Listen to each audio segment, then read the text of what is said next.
শহীদ রাষ্ট্রপতি জিয়া রহমানের ৮৯তম জন্মবার্ষিকী উপলক্ষে বাংলাদেশ জাতীয়তাবাদী দল আয়োজিত আজকের এই আলোচনা সভার সম্মানিত সভাপতি, বাংলাদেশ জাতীয়তাবাদী দলের সম্মানিত মহাসচিব জনাব মির্জা ফখরুল ইসলাম আলমগীর, মঞ্চে উপস্থিত স্থায়ী কমিটির সম্মানিত সদস্য সহ সম্মানিত আলোচকবৃন্দ এবং আমার সামনে উপস্থিত এই মঞ্চের সামনে এবং এই ঘরের বাইরে বিএনপি সহ সকল অঙ্গ সহযোগী সংগঠনের প্রিয় ভাই বোন নেতাকর্মীরা, আসসালামু আলাইকুম। আমি আসলে বক্তব্য রাখার জন্য প্রস্তুত ছিলাম না, কারণ আমার যতটুকু মনে আছে গতকাল যখন অনুষ্ঠানটা নিয়ে আমরা আলোচনা করেছি, বক্তব্যের কারা বক্তব্য রাখবেন, আলোচনা করবেন, সেখানে মোটামুটি ভাবে একটি সিদ্ধান্ত ছিল যে আমি নেতৃবৃন্দ যারা আছেন, শহীদ জিয়া, দেশনেত্রী খালেদা জিয়ার সাথে যারা কাজ করেছেন, কাছে থেকে দেখেছেন, ওনারা ওনাদের মূল্যবান পরামর্শ বা বক্তব্য রাখবেন। কিছুক্ষণ আগে আমাকে জানানো হলো যে আমাকে দুটি কথা বলতে হবে। আমি মানসিকভাবে ঠিক প্রস্তুত ছিলাম না। প্রিয় নেতৃবৃন্দ, প্রিয় সহকর্মীবৃন্দ, আমরা আজকে এখানে আলোচনা করেছি শহীদ জিয়া যখন বিভিন্ন সময় আমাদের মুক্তিযুদ্ধ থেকে শুরু করে, মুক্তিযুদ্ধে তার ভূমিকা থেকে শুরু করে যখন দেশ পরিচালনার দায়িত্ব উনি পেয়েছেন, এই পুরো সময়টা আমরা আলোচনা করেছি। কিভাবে মুক্তিযুদ্ধকে সংগঠিত করার চেষ্টা করেছেন, কিভাবে নিজে উপস্থিত থেকে, মেজর হাফিজ সাহেবের কাছে আমরা শুনেছি, নিজে উপস্থিত থেকে যুদ্ধ, অস্ত্র হাতে যুদ্ধ করেছেন যুদ্ধের ময়দানে। আমরা নেতৃবৃন্দের কাছ থেকে শুনেছি যে কিভাবে পরবর্তীতে যখন দেশ পরিচালনা সুযোগ পেয়েছিলেন, সেই সময় কিভাবে কোদাল হাতে খাল খননের মাধ্যমে, সিম্বলিক ভাবে যদি আমরা বলি, খাল খননের মাধ্যমে দেশকে পুনর্গঠনের চেষ্টা করেছেন। প্রিয় সহকর্মীবৃন্দ, আমি মাঝে মাঝে একটি কথা বলি, এখানে আপনারা যারা আজকে ঘরের সামনে উপস্থিত আছেন, মঞ্চ থেকে শুরু করে ঘরের সামনে, ঘরের বাইরে যারা উপস্থিত আছেন, আপনারা প্রত্যেকেই এক একজন রাজনৈতিক কর্মী। রাজনৈতিক কর্মী হিসাবে আমরা বেশ কয়েকটি ব্যাপারে গর্ব অনুভব করি। আমাদের দলের ক্ষেত্রে আমরা প্রত্যেকটি নেতাকর্মী গর্ব অনুভব করি। যখন আমরা আজকে আলোচনা করছিলাম, আলোচকবৃন্দ যখন বলছিলেন শহীদ রাষ্ট্রপতি জিয়া রহমান যখন দেশ পরিচালনা করেছেন, কি কি ক্ষেত্রে দেশ জাতি সফলতা অর্জন করেছিল ওনার নেতৃত্বে, এই কথাগুলো যখন আমরা বলি, বিএনপির একজন কর্মী হিসেবে আমরা প্রত্যেকটি কর্মী গর্ব অনুভব করি। আমরা যখন আলোচনা করি পরবর্তীতে দেশনেত্রী খালেদা জিয়ার সময় দেশ এবং জাতি যখন দেশ পরিচালনা করেছেন, দেশনেত্রী খালেদা জিয়া দেশ এবং জাতি কি কি অগ্রগতি অর্জন করেছে, আমরা গর্ব অনুভব করি। সহকর্মীবৃন্দ, আপনারা যখন আপনাদের এলাকায় যান, মানুষের সাথে কথা বলেন, বের হন, দলীয় কোনো কর্মসূচি পালন করেন, তখন যখন দেখেন আপনাদের পিছনে শত হাজার মানুষ সমবেত হয়েছে, আপনাদের মিছিলে শত হাজার মানুষ যোগদান করেছে, আপনাদের বুকটা অনেক ভরে যায়। সহকর্মীবৃন্দ, আমরা রাজনীতি করছি, কেন রাজনীতি করছি, কার জন্য করছি? দেশের জন্য করছি, দেশের মানুষের জন্য করছি।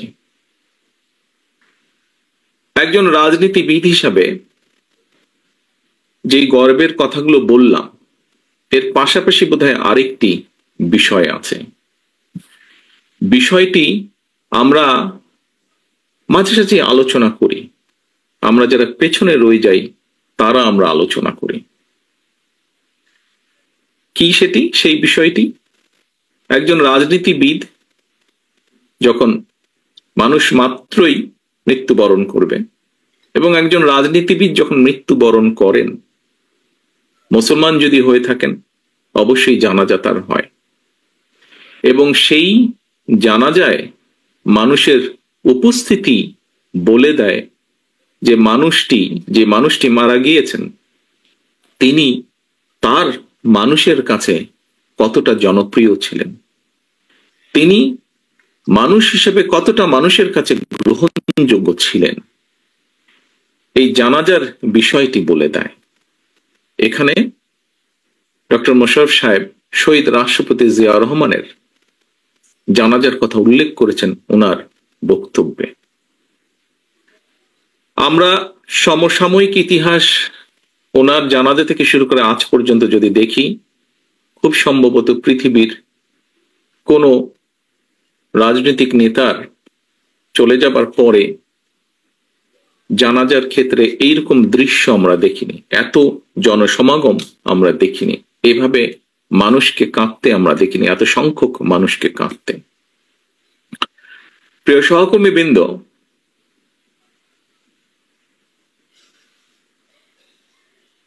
আমার মনে হয় যে আমাদের প্রত্যেকে মানুষ, এখানে যারা আজকে আমরা উপস্থিত আছি, প্রত্যেকে আমাদেরকে একদিন চলে যেতে হবে। স্বাভাবিকভাবেই মৃত্যুর পরে জানাজা, মুসলমান হলে জানাজা, অন্য ধর্ম হলে সেই ধর্ম অনুযায়ী যেই অনুষ্ঠানটি হয় সেই অনুষ্ঠানটি হবে। কারটি কত বড় হবে সেটি আমরা জানবো না, অর্থাৎ যে মানুষটি মারা যাচ্ছে, কিন্তু যারা বেঁচে থাকবে তারা দেখতে পাবে। সহকর্মীবৃন্দ, শহীদ রাষ্ট্রপতি জিয়াউর রহমানের কর্মী হিসাবে আমাদের প্রত্যেকের বোধহয় নিজের মনের ভিতরে এইরকম একটা ইচ্ছা থাকা উচিত যে শহীদ রাষ্ট্রপতি জিয়াউর রহমান যেভাবে নিজেকে মানুষের কাছে গ্রহণযোগ্য করেছিলেন, যেভাবে মানুষের স্নেহ ভালোবাসা পেয়েছিলেন, সেই রকম কিছু একটা আমরা একজন রাজনৈতিক কর্মী হিসেবে, তার দলের রাজনৈতিক কর্মী হিসেবে আমরা আমাদের যার যার অবস্থান থেকে তার সর্বোচ্চটা যাতে আমরা পেতে পারি, এরকম একটি দৃঢ় সংকল্প আমি মনে করি বর্তমান প্রেক্ষাপটে নেওয়া উচিত। আমরা শহীদ রাষ্ট্রপতি জিয়াউর রহমানের সম্মানিত আলোচকবৃন্দ বিভিন্ন বিষয়ে আলোচনা করেছেন। সকল কিছু যদি আমরা পর্যালোচনা করি তাহলে আমি মনে করি একজন রাজনৈতিক কর্মী হিসাবে, ওনার সন্তান হিসাবে এবং ওনার দলের একজন রাজনৈতিক কর্মী হিসাবে আমার ক্ষেত্রে আমি সেই রকমই চাই। আমার দৃঢ় বিশ্বাস, আমার সামনে উপস্থিত আপনার প্রতিটি মানুষ, আমি যেই কথাগুলো তুলে ধরেছি আপনাদের কাছে, এখন হয়তো একজন মানুষ হিসাবে আপনি কেন চাইবেন না যে আপনি এমন কিছু রেখে যান যা আপনি চলে যাবার পরেও সেটি ক্যারি করবেন, অর্থাৎ মানুষের সেই সমর্থন, মানুষের সেই শ্রদ্ধা, মানুষের সেই সম্মান আপনার প্রতি। সহকর্মীবৃন্দ, মেজর হাফিজ সাহেব ওনার বক্তব্যে একটি কথা বলেছেন। উনি দুদিন আগে যখন এলাকায় গিয়েছেন, উনি কিছু মানুষকে দেখেছেন ওনার সামনে, উনি খুব অবাক হয়েছেন। প্রিয় সহকর্মীবৃন্দ, এইরকম মানুষগুলো 5 তারিখের পর থেকে আস্তে আস্তে ভিড় করা শুরু করেছে। এরকম এখানে আরেকজন বক্তা বলেছেন যে এই ঘরে যারা উপস্থিত আছেন, খুব সম্ভব মঈন খান সাহেব বলেছেন ওনার বক্তব্যে, যে এই ঘরে যারা আপনারা উপস্থিত আছেন, আমাদের দেশনেত্রী থেকে শুরু করে আমাদের গ্রামের প্রতি শেষ কর্মীটি পর্যন্ত প্রত্যেকটি মানুষ বিগত 15 বছরে 16 বছরে, আমরা 111 থেকে ধরলে আরো লম্বা সময়, আরো 2 বছর সময়, কিভাবে আপনারা অত্যাচারিত হয়েছেন, নির্যাতিত হয়েছেন। বাংলাদেশের পত্র পত্রিকাগুলো, যেই পত্র পত্রিকাগুলো সহজে আমরা বলতাম, কথার ছলে আমরা বলতাম বিএনপির ভালো নিউজ করে না, সেই পত্র পত্রিকাগুলো লিখেছে তারা যে কিভাবে আমাদের নেতাকর্মীরা হাতকড়া পরা অবস্থায় জেলের ভিতরে মারা গিয়েছে, কিভাবে আমাদের নেতাকর্মীরা হাতকড়া পরা অবস্থায় হাসপাতালের বারান্দায় শুয়ে আছে। প্রিয় সহকর্মীবৃন্দ, এই ঘটনাগুলো, এই দৃশ্যগুলো নিশ্চয়ই আপনারা ভুলে যাননি। আপনারা যদি ভুলে না গিয়ে থাকেন প্রিয় সহকর্মীবৃন্দ, তাহলে আপনাদের প্রত্যেকের মনে আজকে একটি প্রশ্ন বা জিজ্ঞাসা আসা উচিত যে কেন আমরা ওই যে হাফিজ সাহেবের যাদেরকে দেখেছেন, কেন এই মানুষগুলোকে আমরা আমাদের আশেপাশে ভিড় করতে দেব? কারণ শহীদ রাষ্ট্রপতি জিয়া রহমানের প্রতি এখনো যে মানুষের ভালোবাসা শ্রদ্ধা আছে সেটিকে ধরে রাখার দায়িত্ব আমাদের। ওনার যেই পরিকল্পনা, যেই আশা, যেই আকাঙ্ক্ষা নিয়ে আমরা আলোচনা করেছি, ওনার যেই সফলতাগুলো নিয়ে আমরা আলোচনা করেছি, যা দেশ এবং দেশের মানুষকে উপকৃত করেছে, সেগুলোকে যদি আমাদের কন্টিনিউ করতে হয় তাহলে অবশ্যই আমাদেরকে যেমন সতর্ক হতে হবে, আমাদের প্রত্যেকটি নেতাকর্মীদেরকে যেরকম সতর্ক হতে হবে, সচেতন হতে হবে, একসাথে একইভাবে যেটি মহাসচিব সাহেব ওনার বক্তব্যে বলেছেন যে মানুষের পাশে গিয়ে দাঁড়াতে হবে। দেখুন, শহীদ রাষ্ট্রপতি জিয়া রহমানের যতগুলো কম বেশি ভিডিও আছে, তখন তো আর ভিডিও ক্যামেরা ছিল না, প্রজেক্টর ছিল, অনেক নষ্ট হয়ে গেছে। বিশেষ করে আমরা যেটা জানি বিগত সরকারের সময় অনেক এরকম ডকুমেন্ট যেগুলো সরকারি জিম্মায় ছিল নষ্ট করে ফেলা হয়েছে। তারপরেও যতটুকু আমরা দেখি এখন, দেখবেন প্রত্যেকটি ভিডিওতে মানে 100টি যদি থাকে তার মধ্যে শতকরা 80টি ভিডিও, 70 থেকে 80টি ভিডিওতে দেখবেন উনি কিন্তু গণমানুষের কাছে হয় গ্রামের মেঠো পথ দিয়ে হেঁটে যাচ্ছেন, অথবা খাল কাটছেন, অথবা গ্রামের কোনো একটি গৃহস্থের সাথে, কৃষকের সাথে কথা বলছেন, অর্থাৎ মানুষের মধ্যেখানে আছেন, অথবা স্কুলের শিশুদের সাথে কথা বলছেন, অথবা শিক্ষকদের সাথে, অর্থাৎ সোজা কথা উনি মানুষের কাছে আছেন। তো আমরা তো ওনারই নেতা কর্মী, আমরা তো ওনারই ফলোয়ার, তাহলে কেন আমরা এই কাজটি করতে পারবো না?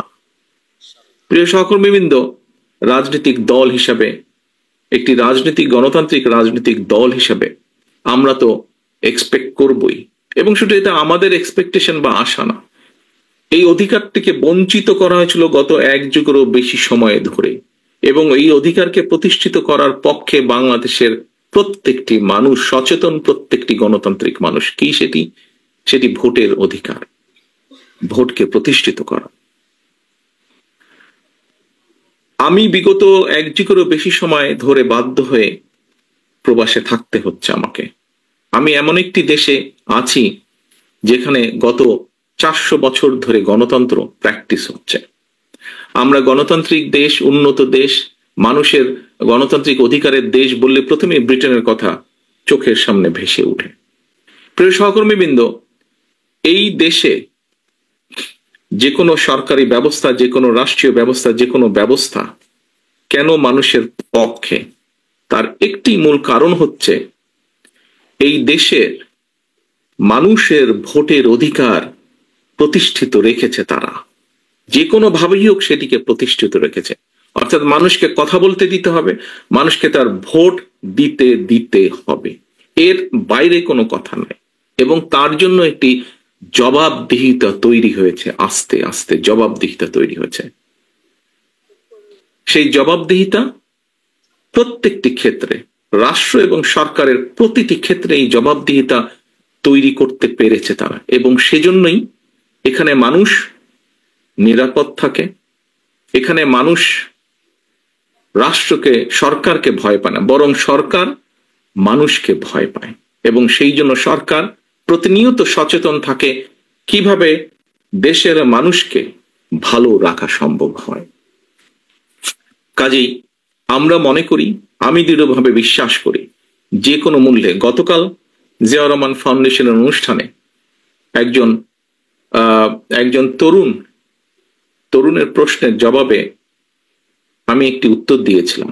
প্রশ্নটি করেছিল আরেকজনকে, বাট উনি বলার পরে আমি অ্যাড করেছিলাম আমার মনের কথাটি।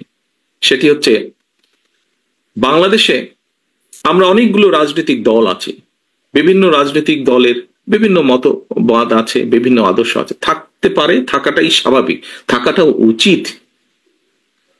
তবে একটি ব্যাপারে আমাদের সকলকে একটা জায়গায় মনে হয় আসা উচিত, অর্থাৎ যে কোনো মূল্যে আমি আমার আদর্শের কথা বলবো, আরেকজনের আদর্শের কথা বলবে, আমি সুযোগ পেলে আমার আদর্শ বাস্তবায়ন করব, জনগণ যদি আমাকে সুযোগ দেয়।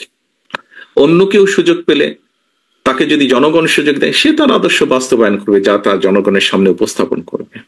বাট একটি ক্ষেত্রে যে কোনো মূল্যে এক জায়গায় আমাদেরকে থাকতে হবে, সেটি হচ্ছে নির্দিষ্ট সময় পরে পরে দেশের নিয়ম আইন কানুনের সংবিধান যে সময়টি বেঁধে দিবে সেই সময় পরে পরে অবশ্যই রাষ্ট্রের বা সরকারের প্রতিটি পর্যায়ে যেখানে নির্ধারিত হবে সেখানে ভোট হতে হবে, সেটি জাতীয় সংসদ হোক, সেটি পৌরসভা হোক, ইউনিয়ন পরিষদ হোক, যেটি হোক না কেন। অর্থাৎ জবাবদিহিতা, ভোটই একমাত্র, ভোটের অধিকার একমাত্র জবাবদিহিতা তৈরি করতে পারে। জবাবদিহিতা যদি রাষ্ট্রে, সমাজে, সকল জায়গায় যদি আমরা জবাবদিহিতা তৈরি করতে পারি তাহলেই ধীরে ধীরে আমরা এগোতে সক্ষম হব। ধীরে ধীরে সরকার যদি জনগণকে জবাবদিহিতা করতে বাধ্য থাকে প্রতি কাজের জন্য তাহলেই একমাত্র আস্তে আস্তে জনগণের দুঃখ দুর্দশা লাঘব করা সম্ভব হবে। জনগণের কথা, জনগণের ইচ্ছা, জনগণের আকাঙ্ক্ষা প্রতিফলিত হবে সরকারের কাজের মাধ্যমে। প্রিয় সহকর্মীবৃন্দ, আমি একটি কথা বলতে চাই আমার বক্তব্যের মধ্যে।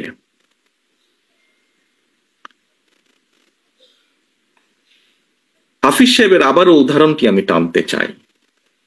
ওই যে মোটরসাইকেল বহর, আপনারা বিগত 16-17 বছর অনেকভাবে নির্যাতিত হয়েছেন।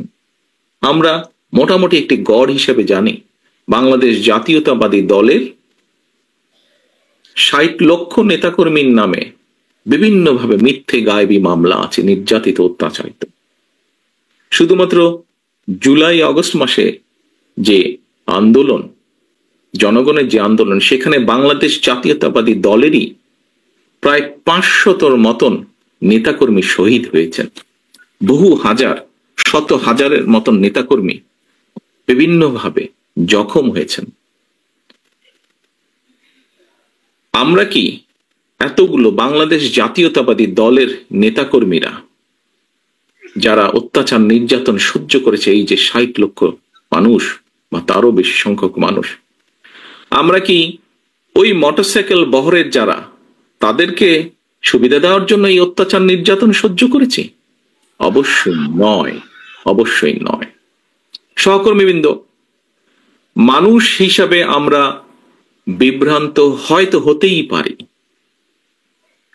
কিন্তু যে পরিস্থিতির ভিতর দিয়ে আজকে এই মুহূর্তে আমরা যেখানে এসে দাঁড়িয়েছি, সহকর্মীবৃন্দ, আমি বিনীত হাতে আপনাদের কাছে করজোরে অনুরোধ করব, এই ঘর বা এই ঘরের বাইরে নয়, সমগ্র বাংলাদেশে শহীদ রাষ্ট্রপতি জিয়াউর রহমান এবং দেশনেত্রী বেগম খালেদা জিয়ার যত সৈনিক, যত কর্মী আছেন, আপনাদের কাছে বিনীতভাবে অনুরোধ করব, দয়া করে আপনারা ওই মোটরসাইকেল আলাদেরকে ভিড় করতে দেবেন না। দয়া করে আপনারা নিজেদের প্রত্যেককে, দয়া করে আপনারা শহীদ রাষ্ট্রপতি জিয়াউর রহমানের জানাজার চিত্রটা মনে করবেন এবং দয়া করে আপনারা বিভ্রান্ত হয়ে কোনো কাজ, বিভ্রান্তিকর কোনো কাজ করা থেকে বিরত থাকেন। সহকর্মীবৃন্দ, কথা প্রসঙ্গে সবাই বলে যে একটি নিরপেক্ষ নির্বাচন হলে, বিভিন্ন আলোচক বৃন্দ বলেন যারা বিএনপি করেন না, আপনারা বিভিন্ন টক শো দেখেন, আমিও দেখি, বরং হয়তো চেষ্টা করি একটু বেশি দেখতে, যেহেতু দেশ থেকে দূরে আছে।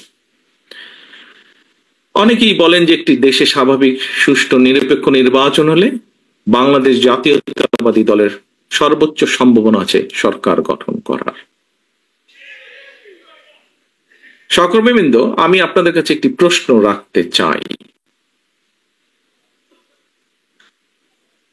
সেই মোটরসাইকেল আলাদের তাদের নিজ স্বার্থ উদ্ধারের জন্য বা আমাদের কিছু নেতাকর্মী বিভ্রান্ত হয়ে যদি এমন পরিস্থিতির উদ্ভব হয় যেখানে অন্য কেউ সরকার গঠন করলো, তাহলে কি আপনি মনে করেন আপনি খুব ভালো থাকতে পারবেন? আপনি বলতে আমি বাংলাদেশে যদি 1 কোটি বিএনপির নেতাকর্মী থাকে, সবকিছু মিলিয়ে আমি 1 কোটি মানুষকেই বলছি, আপনারা কি ভালো থাকতে পারবেন? কারা চলে আসবে, কি চলে আসবে আমরা জানি না, তবে আর যাই হোক, সেটা আপনাদের কারো জন্য ভালো হবে না, আমাদের কারো জন্য ভালো হবে না। প্রিয় সহকর্মীবৃন্দ, কোনো কারণে যদি অন্য কেউ সরকার গঠন করে, একজন রাজনৈতিক কর্মী হিসেবে আপনার এতটুকু চিন্তা, এতটুকু সেন্স থাকতে হবে, অন্য কেউ যদি সরকার গঠন করে, বাংলাদেশের রাজনৈতিক প্রেক্ষাপটেই হোক, আন্তর্জাতিক রাজনৈতিক প্রেক্ষাপটের ক্ষেত্রেই হোক, সেটা কি দেশ এবং জাতির জন্য খুব ভালো হবে? আমি দৃঢ়ভাবে বিশ্বাস করতে চাই যে আপনারা পরবর্তী যে সেকেন্ড নাটা বললেন, আপনারা বুঝে শুনেই নাটা বলেছেন।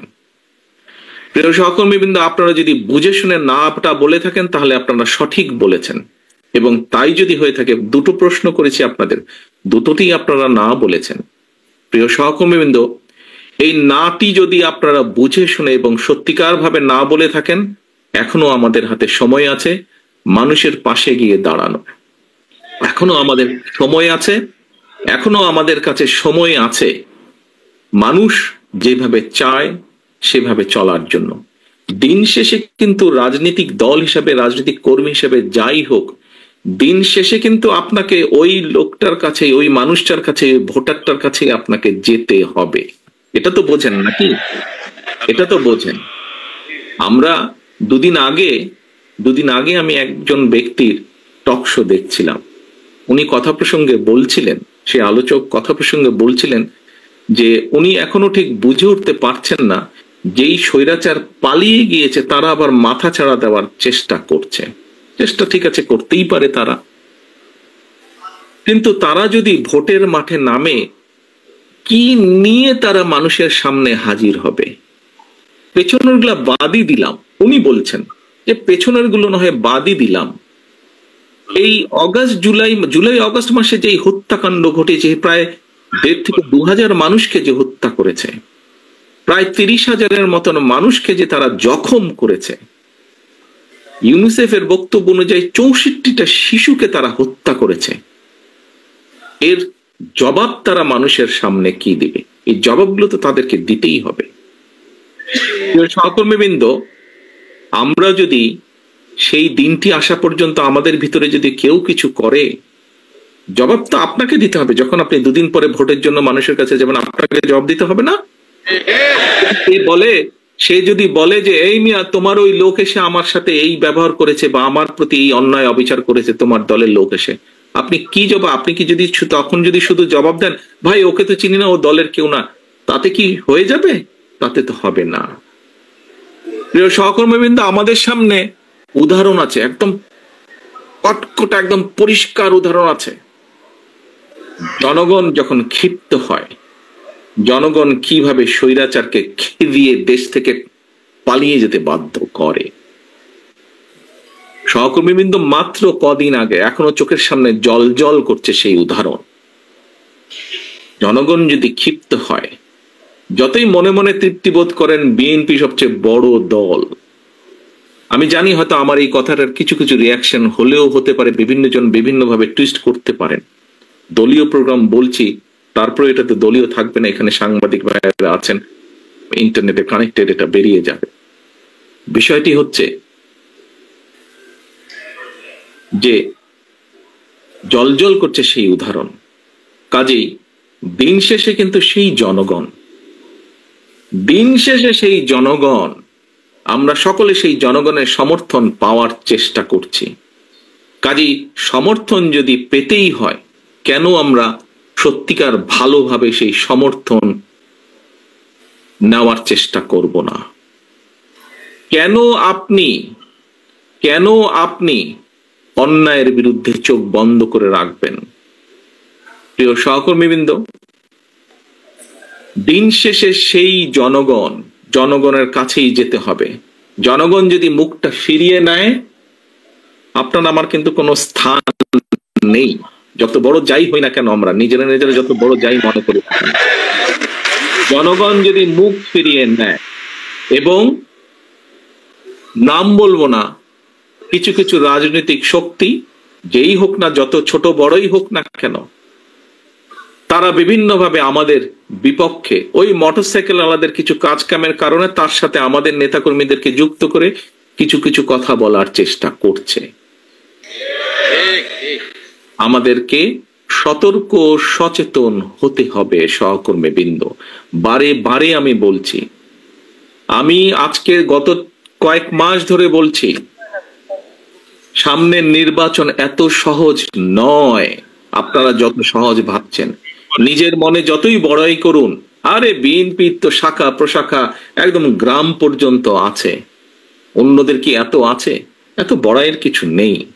থাকতে পারে একটা শাখা প্রশাখা, প্রিয় সহকর্মীবৃন্দ, আমাদের নেতাকর্মীরা তৈরি করেছে সেই শাখা প্রশাখা, গ্রাম পর্যন্ত দলকে নিয়ে গেছে, ওয়ার্ডে ওয়ার্ডে দলকে নিয়ে গেছে, কিন্তু তারপরেও জনগণ ম্যাটার্স। জনগণ ম্যাটার্স। সেই জনগণই হচ্ছে আমাদের শক্তি, জনগণই হচ্ছে আমাদের সমর্থন, জনগণই হচ্ছে শক্তি। জনগণ সাথে না থাকলে জনগণ 5ই আগস্ট দেখিয়ে দিয়েছে। কাজে আমরা যদি ভুল করি, জনগণ আবার কোনো একটা কিছু দেখিয়ে দিবে, তখন কিন্তু পস্তাতে হবে, তখন কিন্তু হাপিত্তেশ করতে হবে। সহকর্মীবৃন্দ, এখনো সময় আছে। আসুন আসুন আসুন, আমরা জনগণের পাশে থাকি, জনগণের সাথে থাকি।